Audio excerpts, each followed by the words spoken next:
At makakausap po natin ngayon ang health reform advocate na si Dr. Tony Liacion. Dr. Tony, magandang gabi po sa inyo. Magandang gabi sa iyo, Pinky, at sa lahat ng nanonood sa programa ninyo. Doc, ano po ang nagtulak sa inyo para po questionin itong naging pasya ng gobyerno na zero subsidy sa PhilHealth? Yan ay unconstitutional kasi ako ay personal na kasama sa naglabi ng sin tax law para mapondohan ho ang PhilHealth natin. Na ang dream natin na yung out-of-pocket expenses natin, pag napasa universal healthcare, ay maging mga 10% na lang ang babayarin. So nag-violate siya ng sin tax law kasi hindi ka nagbigay ng subsidiya for this year. Number two, binviolate ang universal healthcare na dapat popondohan mo siya every year.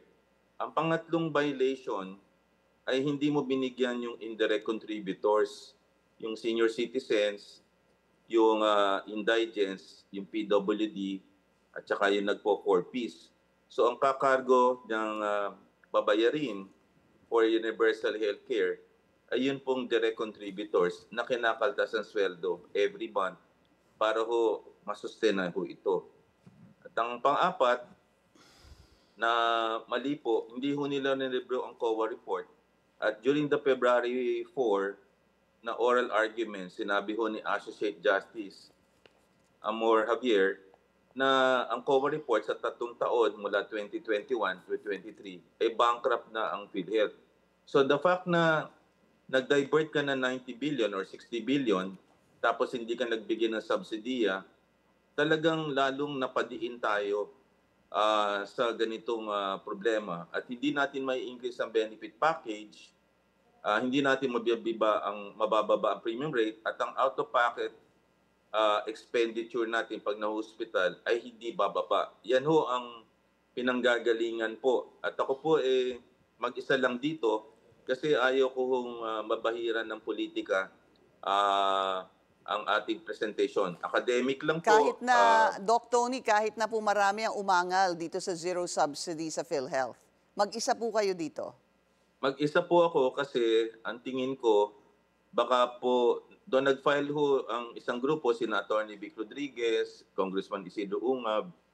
Ang nakita ko, dapat at least isang doktor na nagkaroon ng experience dito sa sin tax law at universal healthcare law. At ako'y naging PhilHealth Director 2016 to 2019. So ibig sabihin, meron kang karanasan para rekisain ito. At ang pagbibigay ng zero subsidy sa ating budget ay talagang unconstitutional. Kaya rather than magkaroon tayo ng mga bashing or ranting sa social media, idulog mo na sa Korte Suprema para sila mag-decide once and for all kung tama, at dapat may temporary restraining order kasi hindi kakayanin ng PhilHealth na bayarin lahat ang mga utang nila, lalo na ang pangarap ng bago nating President and CEO, Dr. Edwin Mercado, ay maibaba ang gastusin from 44 to 47% to 30% at the end of the term of President Bongbong Marcos. Okay. But how Dr. can Tony, you achieve that? Opo, Yeah. isa-isahin lang po natin. Isa pong importanteng inyong sinabi kanina ay yung pang-apat na argumento ninyo.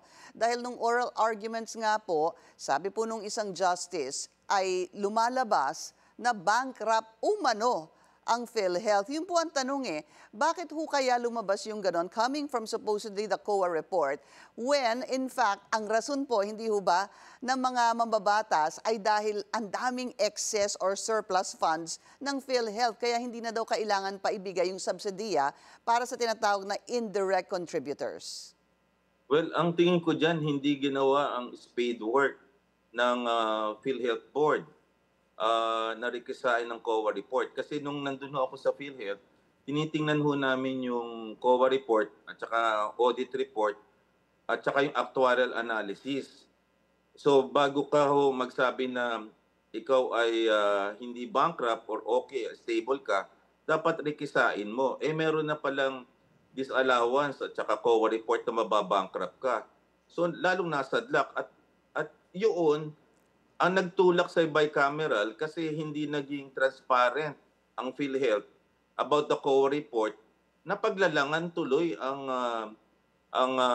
bicameral committee, ang Senate at lower house at maging ang Pangulo kasi sinabi nila okay sila, yun pala bankrupt ka na pala at yun ay narikisa during the oral arguments ng February 4. Opo. So yun ho Ito ang po yung problema dito. ito po yung oral arguments ni Huba tungkol doon sa pag-transfer ng 60 billion pesos to the National Treasury na sana ang plano ay 89.9 billion pero nag-TRO nga ang Korte Suprema. Tama po. At Okay. yun ay kaduktong ho nung aking pagdebate kasi kung naaral nila ng PhilHealth at ng Kamara at ng Senado na may COA report na bankrupt na palang PhilHealth, di sana hindi nagbigay sila ng subsidiya na nire-request sa 71 billion. Yun ho yung argumento. So Okay. yung spade work, hindi nila ginawa at ang financial statement na pinresent nila ay kulang. Meron pa nga silang utang na 1.1 trillion yung insurance contract liabilities. Ang nilalabas lang nila yung reserve funds. Pero meron pala silang utang at may COA report pala na sila ay bankrupt na. Alright. Maraming salamat po sa inyong oras, Health Reform Advocate, Dr. Tony Liachon.